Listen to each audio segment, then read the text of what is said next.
একদম সকালবেলায় স্নান সেরে তারপর রেডি হয়ে চলে এসেছি রান্নাঘরে রান্না করতে। তো সকালবেলায় রান্নাবান্নার একটু চাপই থাকে। তো মামাম সোনাকে স্কুলে পাঠাবো। আর ও যেদিন স্কুলে যায় সেদিন রান্নাবান্নার একটু তাড়াই থাকে। মেয়েকে এই ২ দিন আমি ভাত খাইয়ে স্কুলে পাঠাচ্ছি। আর ভাত খাইয়ে পাঠালে আমার মনে হয় ওর পেটটা একটু ভর্তি থাকে।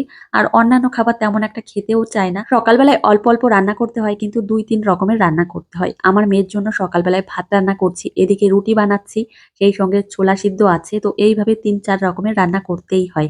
তো এদিকে রুটিগুলো এখন ঝটপট করে বানিয়ে নেব। আমার শ্বশুরমশাই আবার সকাল ৯টার মধ্যে খেতে বসে যান। রান্নাঘরে যখন রান্না করতে আসি তখন মনে, মনে ভাবি কখন রান্না শেষ হবে তারপর মেয়ের কাছে যাব, ওকে আবার ঘুম থেকে তুলতে হবে। দেখো শুধু রান্না করলেই হয় না, আবার মেয়ের কর্তব্যগুলোও করতে হয়। তো এদিকে এখন রুটিগুলো ঝটপট করে বানিয়ে নিলেই তারপর হয়ে যাবে। প্রায় রুটিটা বানাতে একটু বেশি দেরি হয়ে যায়। যাই হোক আজকে সকালের মতো রান্না আমার হয়ে গেছে। তো আমার শ্বশুরমশাই আবার বাজার থেকে বাজার করে নিয়ে এসেছে। তো কি, কি মাছ আনলো ভাবলাম তোমাদের সঙ্গে একটু শেয়ার করি। এদিকে রয়েছে পুঁটি মাছ, ইলিশ মাছ, সেই সঙ্গে তেলাপিয়া মাছ। মাছগুলো গুছিয়ে রাখলাম। তো তারপর এদিকে মাম্মামের কাছে চলে এসেছি। রান্নাবান্না শেষ করে দুটো পা এক জায়গায় করিনি। তারপর চলে এসেছি মেয়ের কাছে। ওকে ঘুম থেকে তুললাম। তারপর ব্রাশ করিয়ে দিয়েছি, চোখ মুখ ধুয়ে দিয়েছি।